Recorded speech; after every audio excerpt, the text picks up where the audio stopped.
प्रेक्षकांनो, छोट्या बयोची मोठी स्वप्न या मालिकेचा आजचा म्हणजे 14 ऑगस्टचा लेटेस्ट रिव्ह्यू तुम्ही बघत आहात. काल रमाकांतचा ड्रामा चांगलाच रंगला आणि इरा आणि त्या हेतल आणि अंकिताचा प्लॅन होता बाहेर जाण्याचा कुठेतरी. आता हा रमाकांत ड्रामा करत असतो की तो काही नोकरी धंदा करत नाही, फुकटच तुकडे तोडतोय वगैरे वगैरे, म्हणून तो शिळी चपाती म्हणजे पोळी खात असतो. आता बयोला कळतंय हा ड्रामा चालू येते, पण आता गौतमी लगेच वशिले लावायला तयार शुभंकरकडे. अरे शुभू, बघ ना त्यांची काय अवस्था झालीये, तू काहीतरी केलंस तर बरं होईल रे, अरे नोकरीचं बघ जरा. शुभंकर म्हणतात, हो अगं गौतमी, बघेल मी, पण आता तेवढ्यात त्यांना इमर्जन्सीसाठी कॉल आलाय, हॉस्पिटलमध्ये त्यांना लगेच जावं लागतंय, त्यामुळे रमाकांतच्या नोकरीचा विषय आता पण जरा बारगळलाय. शुभंकर बयोला म्हणतात, बयो आपल्याला जावं लागेल ग, ती बर्निंगची केस होती ना. बयो म्हणते, बाबा मी पण येते. आता इरा निघालेली असते बाहेर जायला. आता बयो म्हणते, इरा तू येणार आहेस का आमच्या बरोबर, इमर्जन्सी केस आहे बर्निंगची.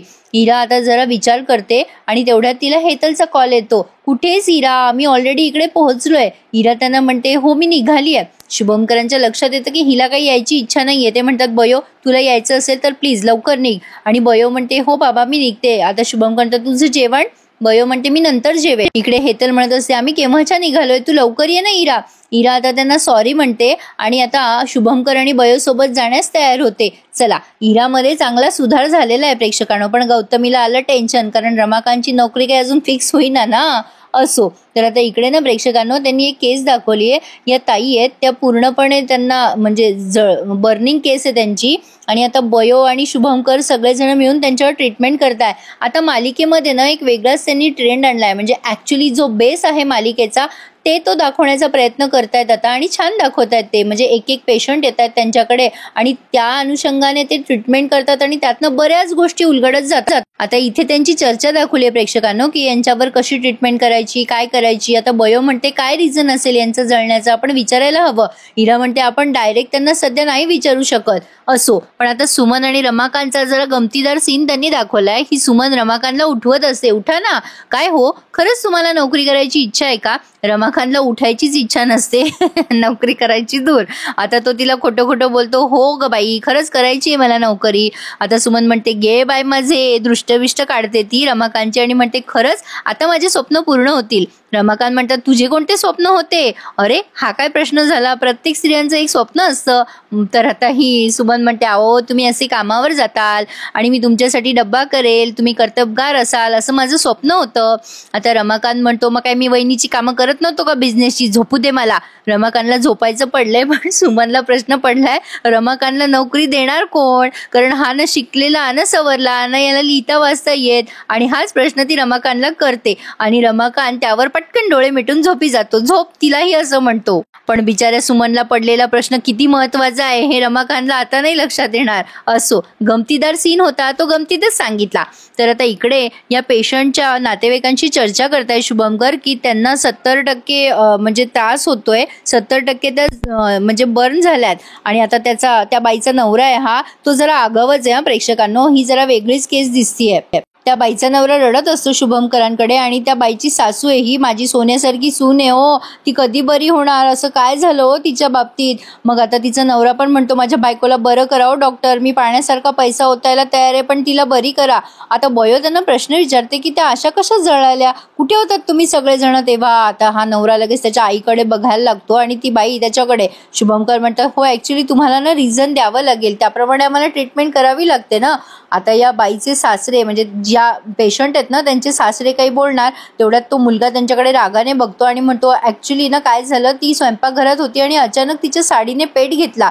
बयो म्हणते, असं कसं पेट घेतला? आता ती सासू म्हणते, मी होते तिथे, पण आता तो मुलगा म्हणतो, हो ना, माझ्या बायकोने सांगितलं आईला की तू जा आराम करायला, मी करेल काम. आता ती बाई पण ते सगळं रिपीट करतेय, पण आता ह्यांचे उत्तर आहे ना जरा संशयास्पद वाटतात विशालला आणि इराला सुद्धा.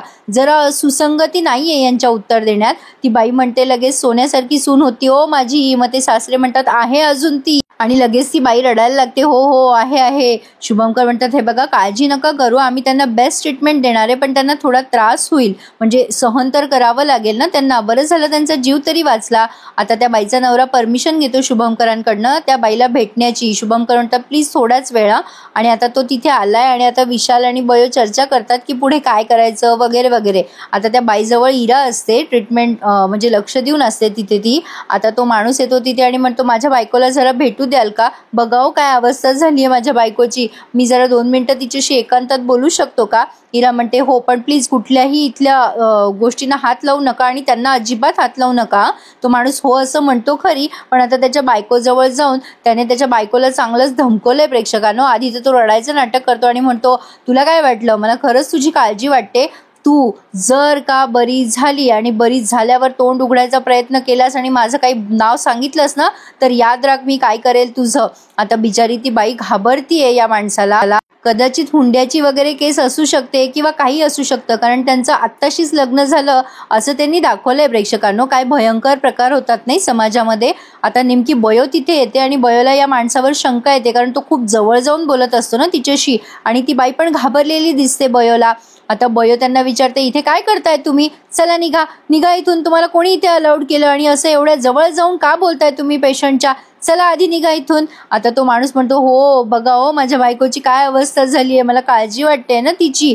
आता लगेच तो माणूस निघून जातो, पण आता बयोला लक्षात येतं ही बाई रडायला लागते मोठ्याने. बयो म्हणते काय झालं तुम्हाला, अशा का घाबरलात तुम्ही, ते काही बोलले का तुम्हाला. आणि बयोला त्या माणसाचा संशय येतोच. आता ती बाई काही बोले ना बिचारी, ती घाबरली आहे कारण तिला इमोशनल ब्लॅकमेल करण्यात आलंय.